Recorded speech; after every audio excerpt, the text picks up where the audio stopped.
विश्व पर्यावरण दिवस के अवसर पर मुख्यमंत्री ने दताना एयर स्ट्रीट पर सिंदूर के पौधे का रोपण किया। इसके बाद स्पिरिचुअल और वेलनेस समिट में भाग लेने पहुंचे मुख्यमंत्री डॉक्टर यादव ने निवेशकों को खुले दिल से आमंत्रित किया और राज्य की अनुकूल निवेश नीतियों पर प्रकाश डाला।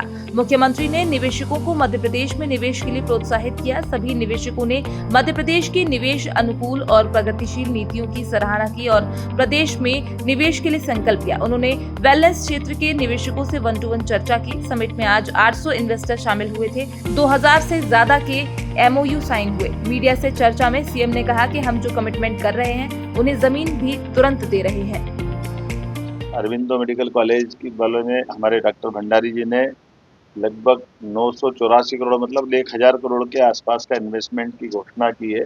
और सबसे बड़ी बात यह है कि वो अपने कैंसर के सहित बाकी सारे आयुर्वेदिक चिकित्सा का भी और ये बड़ा एक सेंटर यहाँ खोलने वाले हैं, जिसकी खास बात है कि हमारे यहाँ जिन चिकित्सा केंद्र की स्थापना वो करने वाले हैं उसमें विश्व के भी लोग आकर के चिकित्सा करा करके, विश्व से मरीज आकर के वो अपना इलाज करा करके वापस अपने अमेरिका, इंग्लैंड, कनाडा, जिनको जहां जाना है, ये एक तरह से अंतर्राष्ट्रीय चिकित्सा केंद्र के रूप में विकसित करने वाले हैं। ऐसे और कई सारे लोगों ने अलग अलग प्रकार के 400 करोड़ रुपया सुरेश भदौरिया जी इंडस यूनिवर्सिटी, अमलता यूनिवर्सिटी के एक तरह से वाइस चांसलर है, उन्होंने अपनी घोषणा की है। हमारे बीच स्वामी चिदानंद जी महाराज ने धार्मिक पर्यटन के केंद्र के नाते से और वेलनेस सेंटर के लिए ओंकारेश्वर और उज्जैन की घोषणा की है।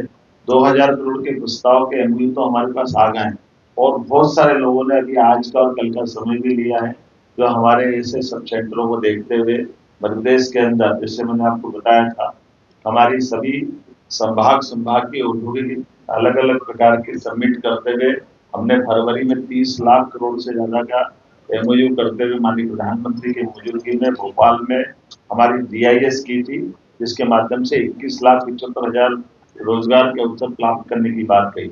उसके बाद फरवरी में यह हुआ, फिर मार्च, अप्रैल, मई, जून, हर महीने हमारे अलग अलग सेक्टर के, जैसे बीते महीने हमने IT का सेक्टर में इंदौर में इन्वेस्टर सबमिट की है, एग्रीकल्चर समिट हमारी मंदसौर और नरसिंहपुर में हुई है। सभी मंत्रालयों को अलग अलग प्रकार से जो रोजगार की संभावनाओं को लेकर के मध्य प्रदेश को सभी क्षेत्रों में आगे बढ़ाना चाहते हैं।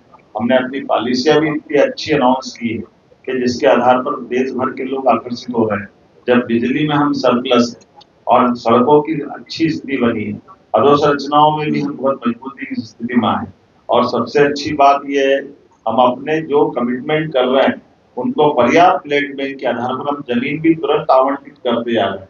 और जमीन आवंटित करने का परिणाम ये निकल रहा है कि हमारे पुराने समय में हमारी सरकार के गठन के भी 2 साल, 4 साल, 5 साल पुराने जो सरकार के माध्यम से वचनबद्धता थी कि हम आपको ये छूट देने वाले हैं, ऐसे में लगभग 5,500 करोड़ की हमने डायरेक्ट DBT करते थे, सारे उद्योगपतियों के खाते में पैसे डाल करके हमारी वचनबद्धता को सिद्ध किया है कि सरकार होती है, सरकार के मुखिया भले बदलते रहे, लेकिन सरकार की मदद सरकार की विश्वसनीयता होना चाहिए।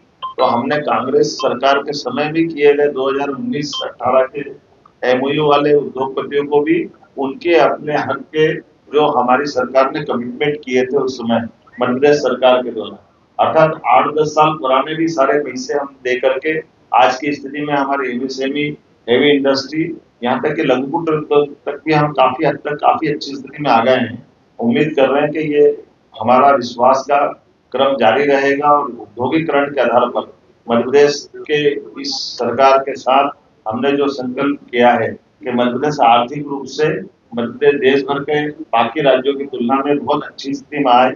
हमें भरोसा है कि अभी नीति आयोग ने जो आंकड़े जारी किए थे, उस आंकड़े में सर्वाधिक तेज गति से बढ़ने वाले राज्यों में मध्य प्रदेश का स्थान आया।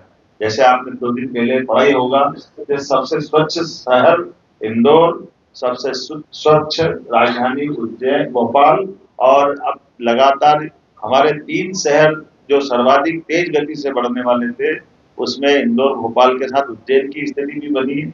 और आने वाले समय में इसी प्रकार से एक एक करके सभी सेक्टर में हम आगे जाएंगे। टूरिज्म के सेक्टर में भी हम बहुत अच्छी स्थिति में आए।